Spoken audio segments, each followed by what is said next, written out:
watching here, Ethereum could make it to 3,000 today. Solana crossed the 200 mark. Will Bitcoin get to 77,000 today? Damn, dude, this is good.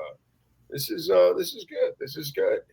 David, how are you doing, my brother? You doing good? I'm doing well, yeah. Friday here at the facility, which is like a Thursday because of the Monday night game. So we heard from some coordinators, and I can't wait to get to where you're at. Get out to LA. I only go on Sunday, just the day before the game, but I still have plenty of time. I have all of Sunday, a lot of Monday before the night game. Although it's like a 5:15 kickoff over there, so not too much. But I've also been noticing what you were just talking about. The economy is pretty robust right now, but. I don't have Bitcoin, but I mean, just like all this other stuff that I have going, it's I made a nice little run off of the election, which I knew would go. Well, this is nothing. This is just the start of it, actually. So this is just it's scratching the surface. Bitcoin will cross 100,000 before the end of the year. The bull run's on now, and then there have been trillions sitting on the sidelines all across the world waiting. And since money is dying everywhere, the U.S. dollar, the German mark, the ruble, the pound, the yen, they're all being overprinted. People have to get their money instead of sitting in a bank and it's dying and it's buying less every day. They got to put it into a commodity that is going to go up, like Bitcoin or silver or gold or real estate or something like that. So that's what you're watching. You're watching that injection because they also know what's coming. What's coming is they're going to print a lot of money. And when they print more money, they devalue the currency. And so that's what's really going on. It's kind of a catch-22.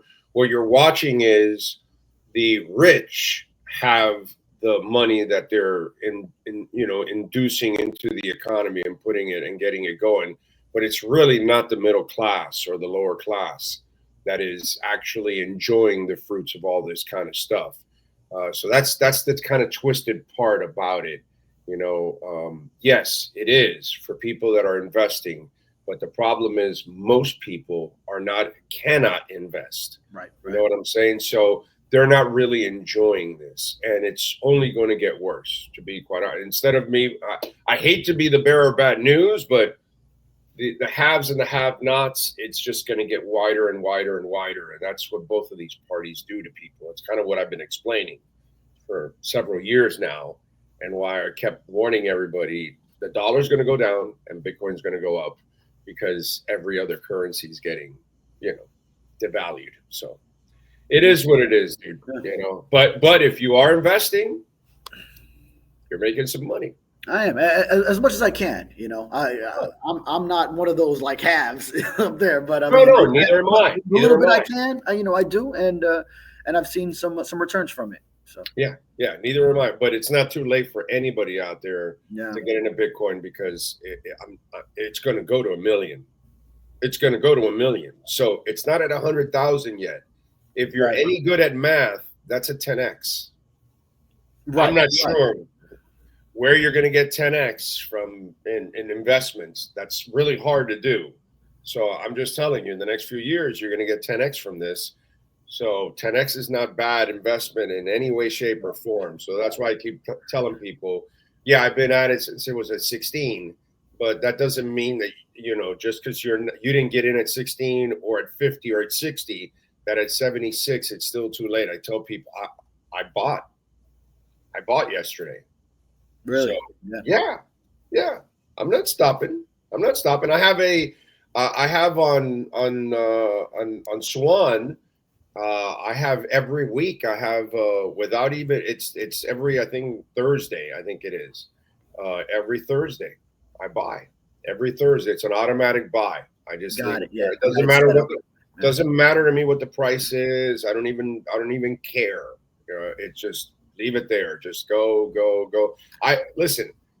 I'm not going to be a hypocrite when I tell people don't have a savings account, have a Bitcoin account. That's what I tell everybody. Your savings doesn't grow, your Bitcoin does. So whatever it is, $5, $10, $50, 500, 5,000, whatever it is you can afford, That's what you put away every week, every 2 weeks, every month, whatever. And that's what I do. Whatever I can put away that I can put aside that is going to go savings, it goes into Bitcoin, Bitcoin. Hey, it's not timing the market; it's time in the market. Very good. Very good. Someone told me that once, so I remember. Very good. That's what it is. Although I still try to time the market too much. Once you own Bitcoin for 4+ years, you then see the cycle, and then you see you're like, holy shit, I'm up a couple 100%. It's like, well, shit. So, but the problem is that everybody wants like the immediacy of the payoff. When nothing really is like that. There's no investment really that's lucky. That's lottery. That's, something. But most investments take time to grow. Well, this actually grows faster than most investments, but you got to give it time, like you just said. That's what you got to do. You got to put it in. Don't worry about it. And then when you come back, you're going to go, wow, it grew like crazy, Yeah, that's me. That's me with my retirement. I'm like, I don't check it, and it's just automatically going in there, and I'm like, oh, okay, I come away a little pleased every time I check back in. Yeah, you got to tell the Sentinel to start buying Bitcoin and put it in their reserve. Yeah, that way they can have a bigger budget for you, and they can send you earlier in Los Angeles. Although apparently the big old radio show has a bigger budget than the Sun Sentinel. No, but I mean, I got to cover Saturday here, so that's the thing. We can cover that shit on Zoom, bro, and have either one of you. They're not doing Zooms. They got an open locker room. You got to be there to talk to. It might be Jalen Ramsey talking. One of you can be there. You are Perk. The other guy goes to LA. Oh, well, that is already what we do for Fridays on a normal week, which is what Saturday would be. It's just one of us comes because it's one person can handle that day of coverage. So yeah, I would figure that you would do that for the AFC East games, not this one. This one doesn't have those kind of stories. No, a lot of the others are going early, but yeah, and I mean, so we always got a rush. It's 2-night stay for a game. I tried once, and they were like, "We're not going to go for 3 nights for a 3.5-hour game," and I was like, "Damn, yeah, that does make sense." So, I mean, if I was running the business, I wouldn't let my employees do it that way either. So I get it.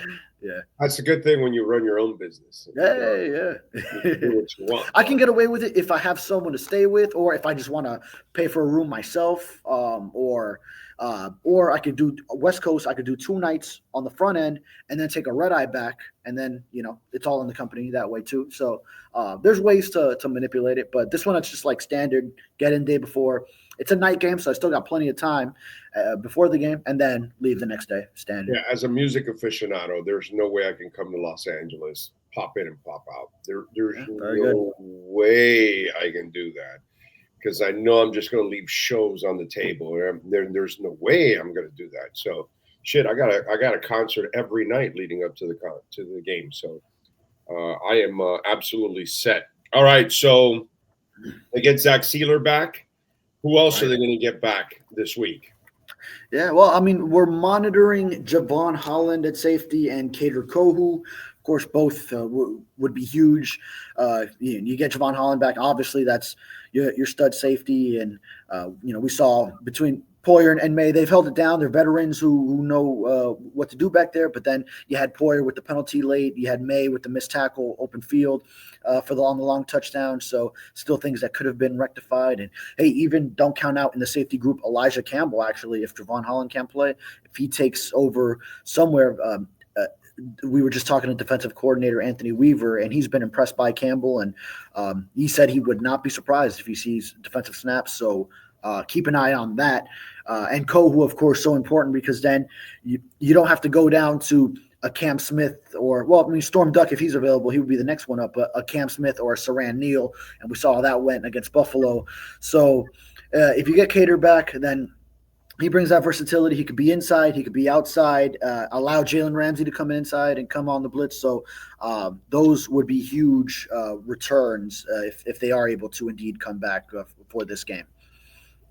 Yeah, let's hope so that they're able to come back. On the Austin Jackson front, what do we know? Because, dude, the offensive line has played outstanding football here. You know what I'm saying? And Austin Jackson has been, since he turned the corner, He has been maybe the most consistent guy on that line in the last couple of years now. Yeah, well, we don't know too much about Austin Jackson's knee injury. We didn't see him at practice yesterday. Mike McDaniel, who is the only person that the Dolphins allow to talk about injuries, you can't talk to players about other players' injuries, or at least they're not going to answer about it, or assistant coaches as well. So Jalen Phillips ain't doing media on Saturday. I'm going to be there doing my show, right. And he's not going to go. He's not going to come on my show because of no interview there. Yeah, I get it. They already told me ahead of time, and they go, "I hope you understand." I go, "Man, I've been at this for 34 years. I get it. Yeah. The team's playing bad. All I can ask him is about a team playing bad, and all I can ask him about is his knee. And these are things that the team doesn't want to talk about. So I get it, bro. Don't worry about it." And his dad laughed. So it's not a big deal. It's not. That would have been a great exclusive if you could have gotten that. But we know the times that we're in. But although I probably could push it and ask him, "Listen, bro, I'll just give him a bunch of softball questions." But then you know what happens? Everybody comes at me like, "Why didn't you ask him about the knee? Why didn't you ask him about the team?" And it's like, so I'm like, it's cool. Don't worry about it. I understand that but he is going to be there signing autographs for fans. Yeah. So, and the money goes to charity. Mm-hmm. So, and this is a month and a half away from out of this injury. He's going back to his hometown.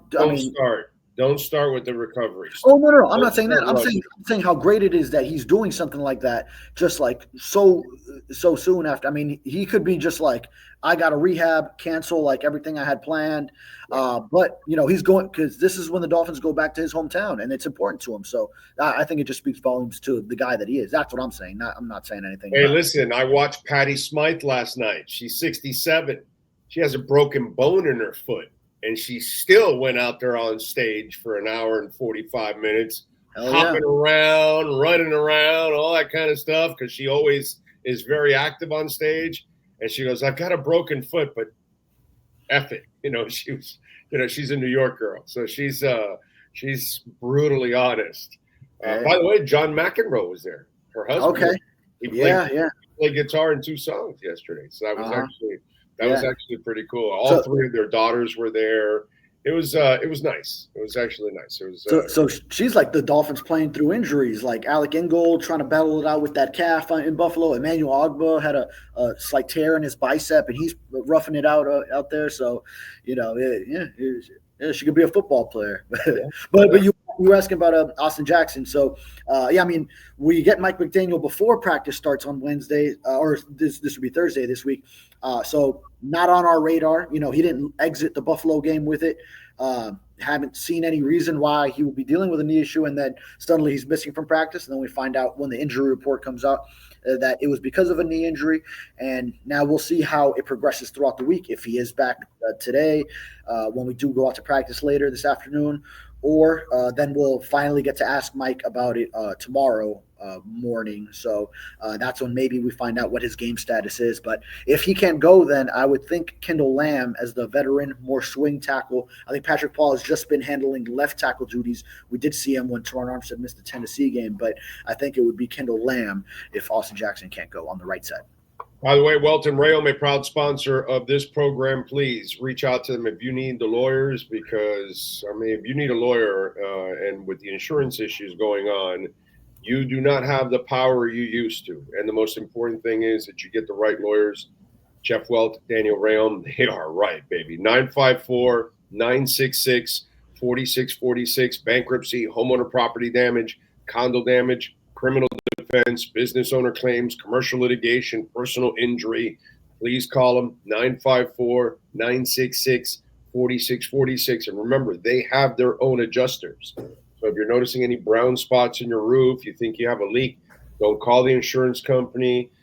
They're going to send their adjusters. Their adjusters work for them, not for you. Call Welt Rheaume. They have their own adjusters, and they're going to work to your best benefit. That's the idea. Get you what you deserve. So call them 954-966-4646. You won't even have to ever deal with the insurance company. That's a beautiful thing. That's headache-free, baby. Welt Rheaume. People are asking about Chubb. I know he's not here this week. So, do we have an inclination on anything going on with Chubb? Not yet ready to return to practice. And so when That's I weak. asked, That's yeah, weak. yeah. So it's still multiple weeks. So not imminent for sure. Because when I asked last week about Bradley Chubb to Mike McDaniel, he said not on his radar yet. Which he has to be like at the point where everything is ready to go, so that he can first get to the practice field and go through. First a limited practice, then eventually work his way to full participation in practice. So yeah, it's still taking some time. More in November now. So, you know, I'm, I think like best case scenario would be like toward the end of this month. That at the rate we're going. All right. And this is something that I don't think most of us ever thought we would say, but we have to say it now. If he is returning, Jesus, River Cracraft. Holy shit, dude. Man, do you need a number 3 wide receiver? Look, I'm glad that McDaniel finally figured out that Jonnu Smith is supposed to be your number 3 wide receiver. He's the guy that's supposed to get all the action, and I'm glad he's getting it. But you do need that guy in the slot that knows how to run the routes precisely, is going to be there when Tua needs him, has got terrific hands. He's the best blocking wide receiver you have on the team. So he helps your running game on top of all of that. He's the best football player you have at that position, Yeah. overall. And it's funky how the River Cracraft thing is actually a real blessing for the offense. Yeah, his return would be very welcome. Now, one thing I was very impressed with in Tua's game on Sunday in Buffalo was, with so much attention going to Tyreek Hill and Jalen Waddle, he did find whoever that third option was, which was Devon Achane had 8 receptions on 8 targets. So, I mean, every time he threw his way, Jonnu Smith was heavily involved, and they even finally got Odell Beckham Jr. his first few catches as a Dolphin. So, but obviously the returns haven't been very, very huge with Odell. So yeah, if River Cracraft can come in, either push him or be that guy, then that would be even better. And then, as we know, defenses want to make sure they stop Tyreek Hill and Jalen Waddle. If Tua sees that, he can keep them honest before that, with incorporating all the other guys being that point guard of the offense. And then once they do play the Dolphins offense honest, then you could really start opening up the big plays to Tyreek and Jalen. And let me tell you, just a little extra bonus. The future River Cracraft, his name is Malik Washington. Yeah. And Malik has not had a guy that is going to play his position, show him how to play his position, running routes, catching, blocking, doing all the things you're supposed to do. He doesn't have that example out there until now. And having River on the field to do that, I think it's actually really, really good for Malik Washington, because for me, Malik Washington is a guy he's got the goods, bro. He's got the goods. He's just young, and he just needs to, develop and learn. And I think a guy like River, he can teach him a lot by just watching how he does everything. Yeah, and Rivers a fantastic tutor in that regard, because when training camps, when Tyreek Hill and Jalen Waddle, they draft wide receivers to keep on, their little internal competition that they have. They have 2 teams that they split the wide receivers up in a competition that Wes Welker created. River Cracraft is like that top draft pick for these guys, because he gets all the points from Wes Welker and all the little things, all the intangibles, and he blocks and he lines up right, runs the routes correctly. So that's a great guy for Malik Washington to learn from. And Malik, he's got those goods as far as he's a football player. He's a football player. Yeah, yes. Definitely. But also, he's a smart kid too. I mean, he went to Virginia. You got to be smart to go to Virginia. Oh, yeah. And so he will retain this information when it comes to him. He comes across very coachable to me. Oh yeah. That's why I think the Cracraft thing, it sounds ridiculous in a way, like I'm getting that excited about it, but it brings a extra balance to the offense. It's a safety valve for Tua. It's also, quarterbacks need people that they can count on. And it doesn't matter what quarterback it is in any era, they always have people that they can count on. And, he's dealt with a lot of transitional period right now with young guys or an OBJ or whatever, or a new tight end. Having River there, a guy that's been in the system all 3 years, I think that gives him a comfort zone that any quarterback needs. You know what I mean? Wes Welker was a comfort zone for Brady for a long, long time. I was just going to say. Yep. Yeah. Yeah. Mm-hmm. All those kind of things, you know, it's very important to have that. And I think that brings a lot to the table, you know, overall. All those guys Brady had, whether it's a Welker, whether it's a Julian Edelman, Danny Woodhead, a Danny Amendola, all these guys. Yeah, like River. I know I just reeled off like 4 different white wide receivers, and then which wasn't my intention. No, I know. But those type of players, and Malik Washington could be that same guy too. Yeah, but hey, listen, that's just kind of the way it goes. But sometimes, you know, Marino, he had, whether it was Tony Nathan, whether it was Johnson, Rose, Hardy, Keith Jackson. It wasn't only about Clayton and Duper. Jimmy Cephalo. There were Duriel Harris. There were other guys that he could always count on outside of the big two throughout time. That all those faces changed. Jim Jensen was a guy that he could count on too at the same. So every quarterback in the history of time has had those safety valves, those guys that they can count on, that they know are going to be there. O.J. McDuffie was that guy for Marino for a long time, dude. You talk about football players, okay? That's one of the best football players I have ever seen in my life. I know when we talk about the best receivers, there's going to be a couple of other guys we'll talk ahead of McDuffie. But when we talk about football players, McDuffie is going to be ahead of most of those guys. You know what I'm saying? So I like that. I like the return of Cracraft. I think that really adds a lot to the table overall. I like the Dolphins this week. I know it sounds crazy. They've let everybody down so much. But the way you're running the ball and now the way Tua it has more options, and now you're going to add Cracraft to it, I like the Dolphins this week on the road. I really do. I don't think it sounds too crazy. I think that's why you're seeing the movement. I'm actually pulling up the app here to see what the line was. 2.5. It's 2.5. It started, but then it moved into the Dolphins' favor. Where I see right now, Hard Rock bet 1 for the Rams, -1 for the Rams. Yeah. So it's moving in the Dolphins' direction, and I think I even saw it get down to maybe, depending on the sports book, like half a point or even. So, yeah, I mean, my prediction is Dolphins 27, Rams 24 in overtime. So dramatic fashion. Oh yeah, I think I said that last time, where it's like, yeah, Monday night I'm going to end up putting this game in overtime. But I just see it going the other way now, where after 2 heartbreaking losses, late field goals against the Cardinals and against the Bills, now it goes the other way. The Rams are rolling, though, especially once they got their receivers back. So it's going to be tough, especially on the road in a primetime setting. But now I think it also goes the other way for them after they just had an overtime victory.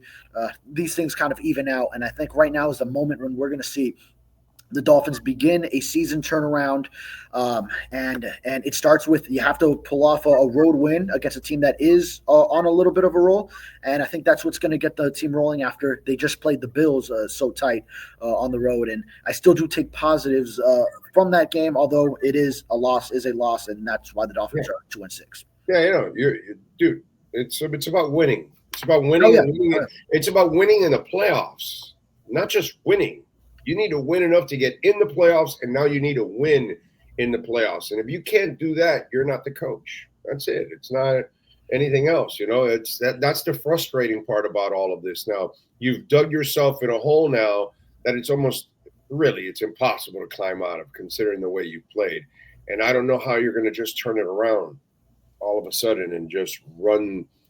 All of a sudden, you're going to run the table.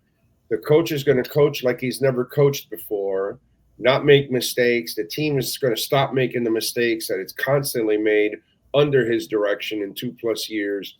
It's just like we're asking for something that they've never done before under Mike McDaniel. Yeah, you know? That's why it was always so tough when you saw them losing these games early that they should win. And you said, but Under Mike McDaniel, they've never won late in the year, so it only gets tougher if you dig yourself a hole early. Whereas past seasons, they've started off very high at 8-3, 9-3, and then you end up having that December crash.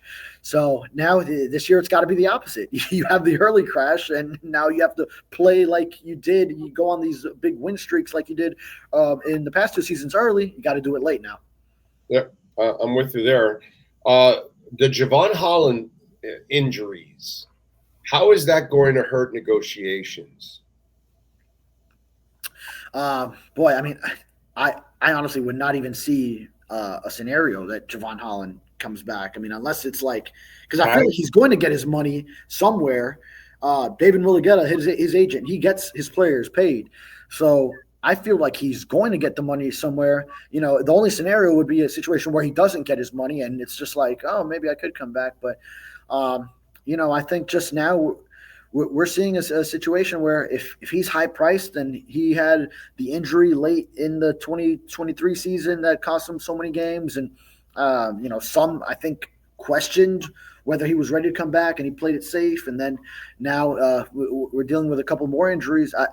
I would venture to believe, more likely than not, that it's just a situation where he's not coming back after this year, which is why I thought of him as a trade piece potentially, but ultimately nothing transpired. But yeah, I feel like as far as negotiations, it's just I see him walking. I think safety's a cheap tag, so I think they tag him. You think they tag him? I haven't looked at what. Yeah, what's the, I got to look at the price on it, but I know it isn't that lucrative. Yeah, it's a cheap tag. So you tag him, you hold him, and then let him play a healthy year. Then it gives him a year to really show his value, and then he'll get his contract, because it's really hard to pay him. Nobody's going to pay him big money. Not the Dolphins, no one else, because of the 2 years of injuries. So, hey, let's revisit this next year. We'll tag you. You'll get your guaranteed money. You have a great season. Then we'll talk about an extension.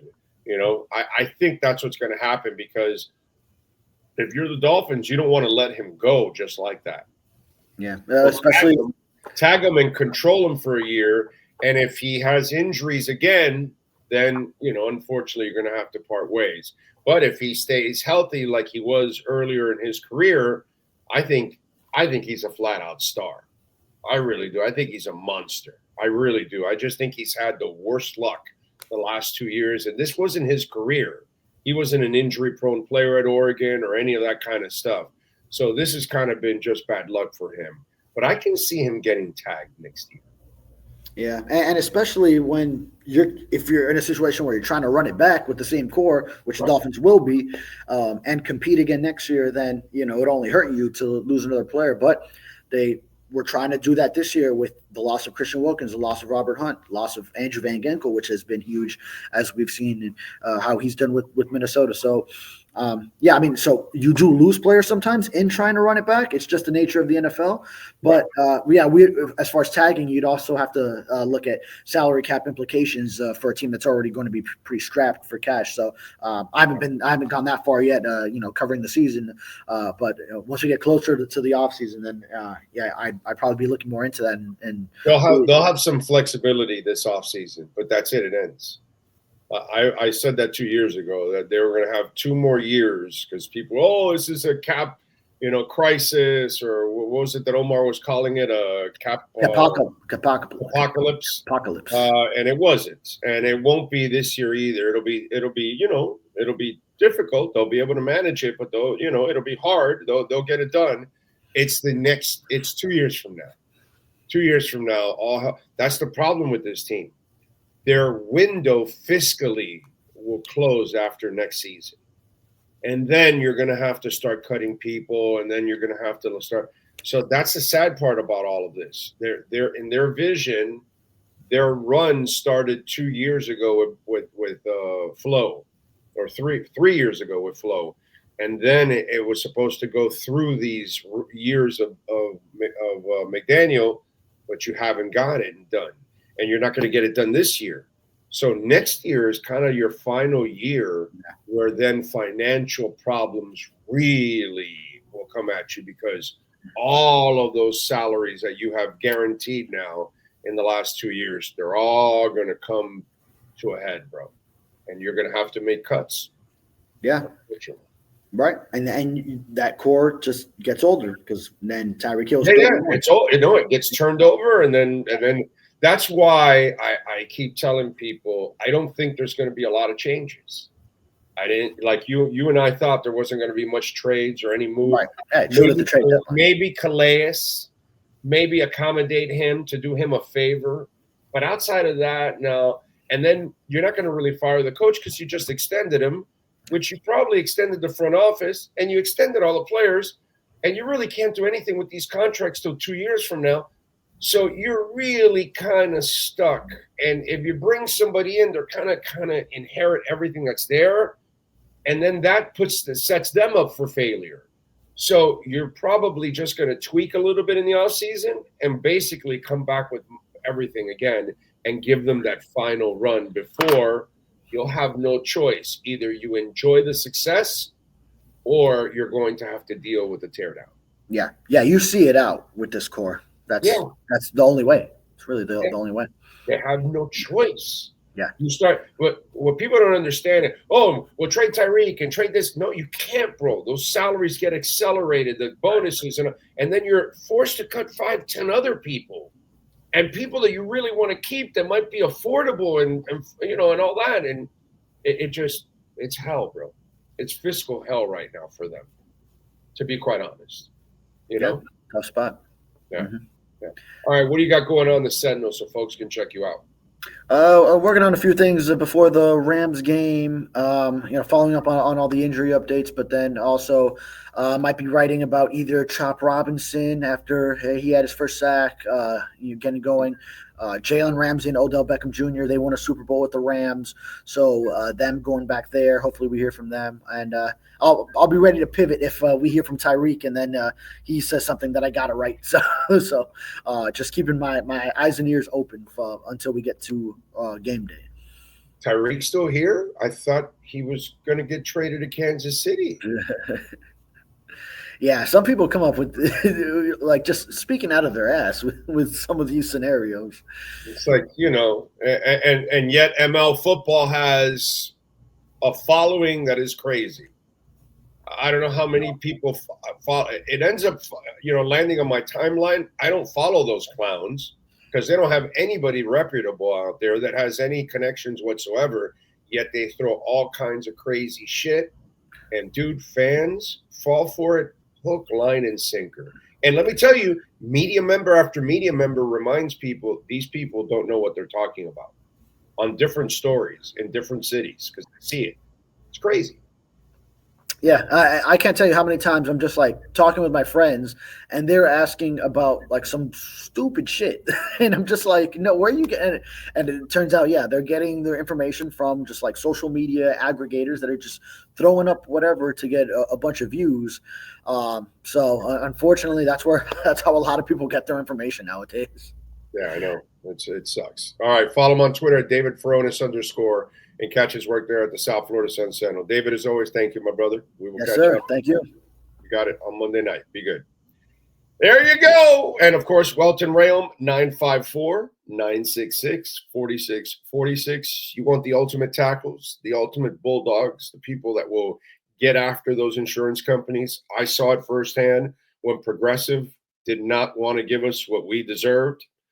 And those insurance companies will do that. And Ron DeSantis has actually empowered them even more and weakened our side. So the most important thing is to hire the right lawyers. Jeff Welt, Daniel Rheaume, oh baby, they are right.